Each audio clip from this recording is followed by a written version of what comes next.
જય માતાજી મિત્રો, કેમ છે? મજામાં? સ્વાગત છે એક નવા વ્લોગની અંદર. નવરાત્રિની રમઝટ વચ્ચે એક બીજી રમઝટ આવી, એને તો બગડાટી બોલાવી દીધી. જ્યાં જોઈએ અહીંયા વરસાદ, વાવાઝોડું, પાણી ખેલૈયા, પાણી બધું થયું, ભારી થયું. અમે તો તોય રમી. વ્લોગ આવશે એનો, આવી ગયો છે આગળ, જોજો. બહુ મજા આવી હશે, એ તો કોમેન્ટ કરી દેજો. કારણ કે ચાલુ વરસાદમાં રહીએ આપણે નવરાત્રિ, કારણ કે અહીંયા ગારાનું કાંઈ સવાલ જ નથી. એવી વ્યવસ્થા છે જોરદાર ગામડે. બાકી પાસવાળા અટાણે રમણ ભમણ થઈ ગયા છે. અને આપણે હાલ નદી જોવા જવાનું છે, કારણ કે નદીમાં વેન આવ્યો છે. આપણે કહીએ તો નાનું એવું પૂર આવ્યું છે આ વરસાદના કારણે. અને કાલે મેં લાઈવ થયું એમાં વાત કરેલી, વરસાદ માવઠું કે ખેડૂત માટે 100 રૂપિયા. તો એ હવે ખબર પડશે. અટાણે તો આપણે 100 રૂપિયા છે, કારણ કે પાણી ચાલુ હતું અને વરસાદ આવી ગયો એટલે પાણી દેવાઈ ગયું. હવે આવશે એ આપણે નફાહીન છે, જે નુકસાનકારક છે. કારણ કે હવે 10-15-20 દિવસની અંદર મગફળીઓમાં હાર્વેસ્ટિંગ બરાબર લણી ચાલુ થશે.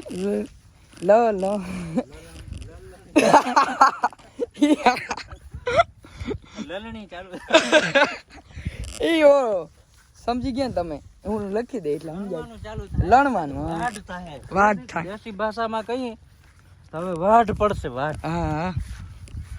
પાંચ ભાષામાં કહું તો વાઢ પૂંદા. જરાક 5 મિનિટ પણ કોઈ કે નવરાત રૂંધી ના. તો હવે નદીને કાંઠે જાય આપણે, ગડુવાડીમાંથી પાસરા હાલો તો આપણે નદીના કાંઠે જઈએ. ઓહો ભાઈ, જો આટલું વેન આવ્યું છે આપણે નદીની અંદર. વાહ, હવે વાંધો નહીં, આપણે જીરો વાવી દેવું, ભલે ભાવ ના હોય. જો વા મોટર તરાણી છે, થોડી અટકાણી. હા, નાળો બાંધી છે એટલે રહી ગઈ. થી આ સાઈડ થોડોક જો હવે વેન જોતા ખેંચાય છે હજી. કૂદકામાં પણ વાં જામું ઝાડવો પડી ગયો છે એટલે થયું બધું. હા, બાવળ નમાઈ ગયો છે, વાવાઝોડું કારણે તાણી લીધું. નદીમાં આવ્યો ભાઈ વેન. ખેડૂતો માટે બહુ ટેકાઓ થઈ ગયા, કેમ કે હવે વાવ ઉપર આવી જાય ને બે ફાયદા છે. અહીંથી નીકળે જાય નહીં નીકળાય, બધું પડી ગયું. હાલો તો આપણે થોડુંક સાઈડ ચેન્જ કરીને જવાનું છે. રસ્તો બદલી નાખી, કેમ કે આપણે ખોટા રસ્તે ચડી ગયા છે. ચૈડા ખોટા રસ્તે છે બે પાછળ.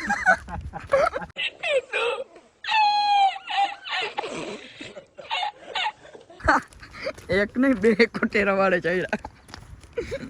આ બધી વસ્તુ નવરા માણસનું કામ. કોઈને ધંધો ન હોય ને એ બ્લોગ બનાડે, બાકી ધંધા વાળામાં પડે એટલે કામ ન મળતો હોય.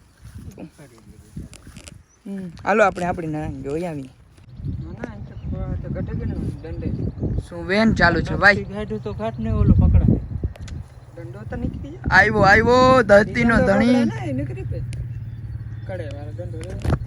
આપણે કાલે લાઈવ થયા એટલે વાત કરી શું આવશે, ખરેખર આવ્યો કરી બતાવ્યું ને હાંજી જ પછી મોટો બંધ કરી નાખી ને ત્યારે જ 1-1.5 કલાકમાં જ.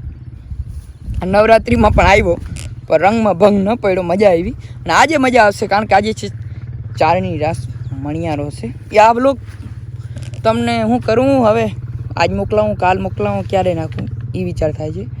હવે આ બ્લોગને આપણે આજે જ ઢબડી દેવું. આજે 2-3 બ્લોગ એક દિવસમાં રેકોર્ડ બ્રેક. એક દીમાં 3 વ્લોગ એટલે ભૂક્કા કરી નાખે. તો આવી જ રીતે વ્લોગમાં બન્યા રહેજો. નવરાત્રિ મહોત્સવના વિડીયો ગમતા હોય તો લાઇક, શેર, સબસ્ક્રાઈબ કરજો. જય માતાજી, જય દ્વારકાધીશ, જય જવાન, જય કિસાન.